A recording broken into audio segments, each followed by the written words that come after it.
And now we come to the time of the double.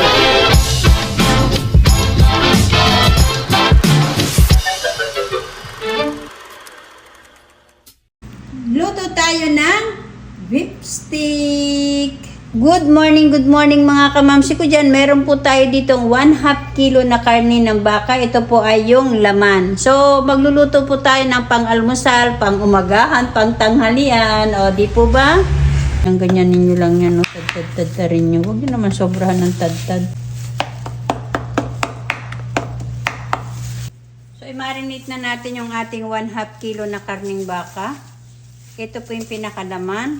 So, ayan, tinadtad-tad ko na. Paglagay tayo ng 1/4 cup na soy sauce. 2 tablespoon na kalamansi juice or 7 piraso na kalamansi. 1 1/2 teaspoon na pamintang durog.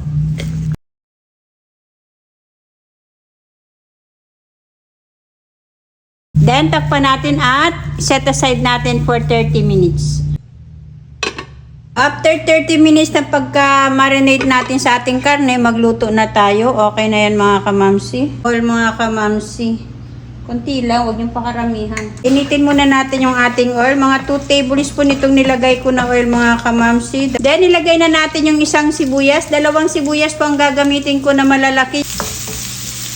Isang tangkay ng ating sibuyas dahonan. Then halu-haluin nyo lamang ito. Para lumabas yung bango ba? Yung bango ng sibuyas dahonan at sibuyas. Pwede na natin ilagay yung marinated natin na beef.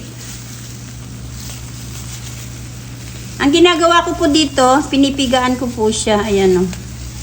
Ayan po, pinipigaan ko muna siya. And then, ilalagay ko na dito. Hindi ko muna sinasama yung ating pinagbabaran.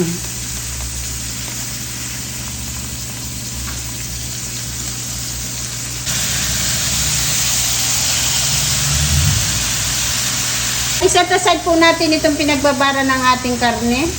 Saka natin takpan. Then, balik-baliktarin nyo lang po. So, ilagay na natin ito. Hayaan nyo lang po na kumulo ng kumulo hanggang sa lumambot yung ating karne. Maglalagay muna ako ng konting brown sugar. Depende na po sa inyo kung gaano karami o gaano katamis ang gusto ninyo. And then, by the way, mainit na tubig po yung idinadagdag ko. Check natin kung malambot na. Wow, ang sarap na niya mga kamamsi. Haluin muna natin. Okay na yan mga kamamsi. Kaya na yan ang ipin natin. Bago maubos yung aking gas. Lagay na natin yung ating sibuyas dahonan. Then, ang ating sibuyas. Ito yung isa. Bali, 2 sibuyas po ang nagamit ko. And then, saka natin haluin. And then, lalagyan ko siya ng konting-konting oil. So, eto na mga kamamsi, luto na ang ating beef steak. So, isalin natin yung ating beef steak. O, diba? Yan yung sinasabi na sauce pa lang, ulam na. Tapos, tanggalin natin pinakasabaw at magsasangag tayo dyan ng kanin. Tapos, lagyan natin yan ng kanin, yung pinakakawali. Tapos, ganyan. Para walang masayang. Sa irin ninyo, sayang yan. Laman tiyan din yan.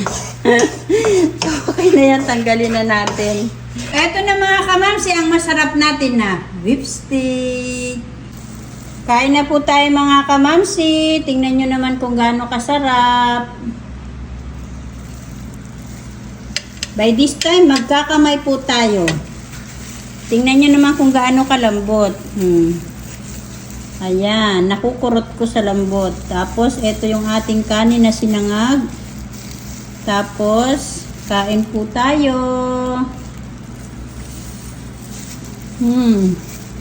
Sarap.